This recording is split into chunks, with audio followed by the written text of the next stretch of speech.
they said, like, everybody's wondering about whether a computer can pass the Turing test, but are we ready for one which fails it on purpose?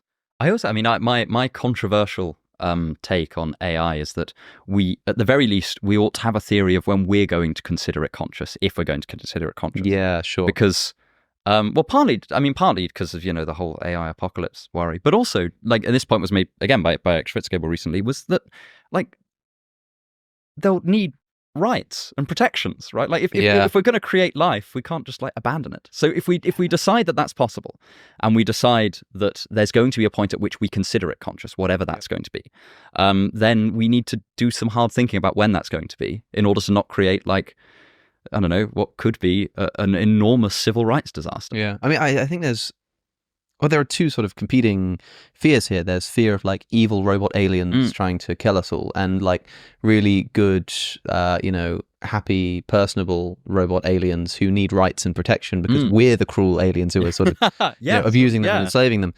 But, like, there is some kind of, like, interesting sci-fi concept here of, when you think of the robot takeover movies, it's always these big robots coming in and destroying everyone with their big guns. But imagine, like, a tyrannical AI robot that is so successfully tyrannical because it's convinced people that it is not that.